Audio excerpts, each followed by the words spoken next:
Hello there. Today we're going to go over the physics practical test for May-June 2020, paper 5-1, and specifically question number 2. Let's start with the practical. In this experiment, you will determine the resistance of filament lamps. Carry out the following instructions referring to figure 2.1. So the first thing they asked us to do is switch on.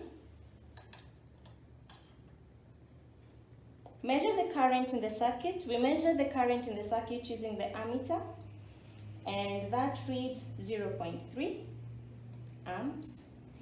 And the potential difference, which is the voltmeter reading, says 2.1. And switch off. Calculate the resistance of the filament lamp using the equation R is equals to V1 over I1. And V1 is 2.1, I1 is 0.3. If we divide that in our calculator, we get 7. And resistance is in ohms, so let's just put that there. We move on to B. Disconnect the voltmeter. Connect lamp 2 in series with lamp 1. Connect the voltmeter across lamp 2 and switch on. So I'm going to disconnect this bit, which is connected to the voltmeter.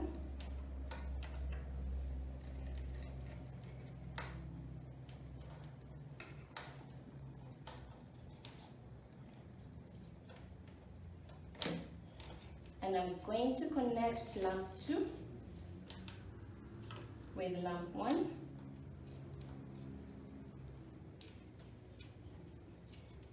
So you just wire them together.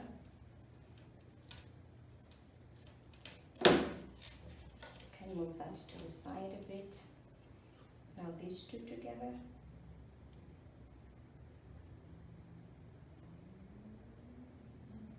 And reconnect.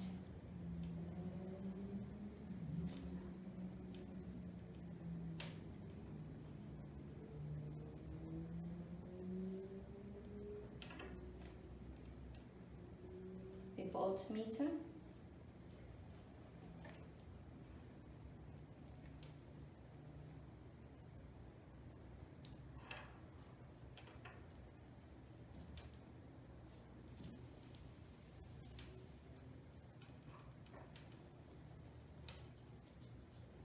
And we want it only across L2. So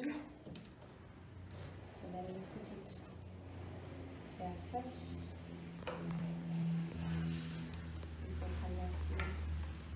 This other one. So that's been connected, and now we switch it on. So when I switch it on,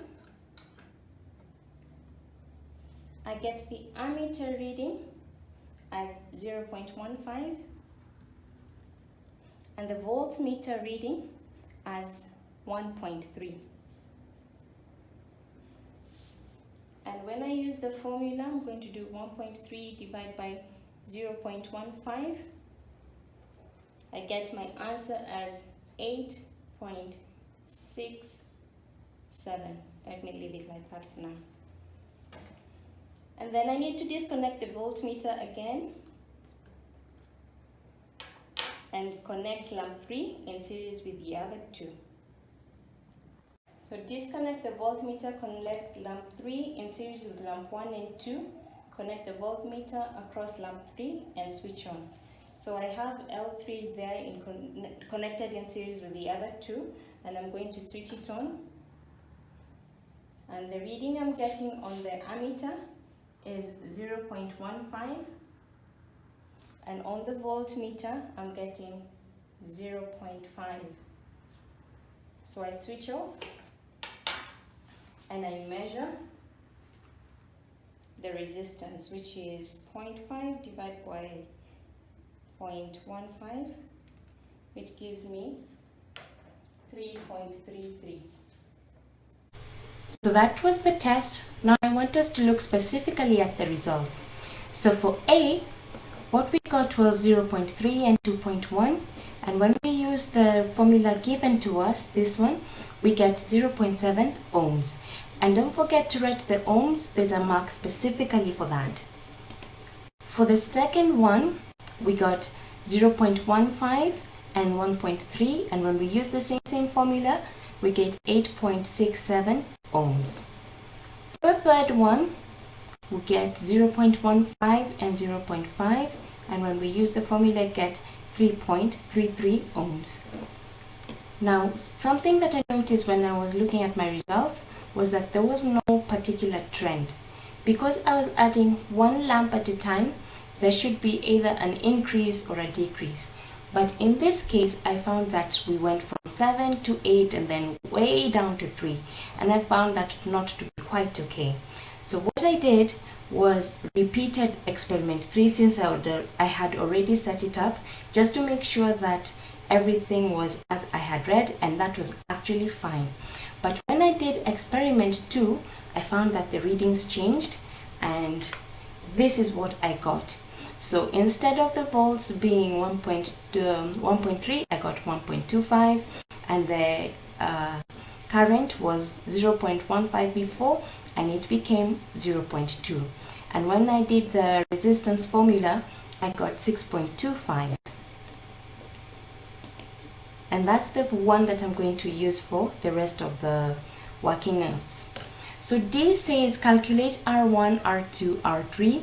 Give your answer to a suitable number of significant figures for this experiment.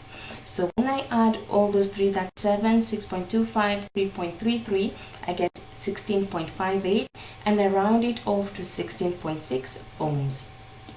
Some students make suggestions about the results of the experiment. Suggestion A, R1, R2, and R3 should be equal to 3 times R1. Suggestion B, R1, R2, and R3 should be less than 3 times R1. Suggestion C, R1, R2, and R3 should be greater than 3 times R1. State which suggestion A, B, or C agrees with your results. Justify your answer by reference to your results. So our R1 was 7, so that would give our 3 times 7 to be 21. And when you look at 16.6, that's much less than 21. So I'll go with suggestion B, which my justification will be 16.6 is much less than 21. For F, a student investigates whether the statement in E is always true for the same 3 lamps connected in series. State a variable that he changes and how he changes the variable. You're not required to do this extra experiment. The variable I would change would be the potential difference, and the method for changing the variable would be by adding more cells to the battery. 2 would be just fine. So that's all for question number 2.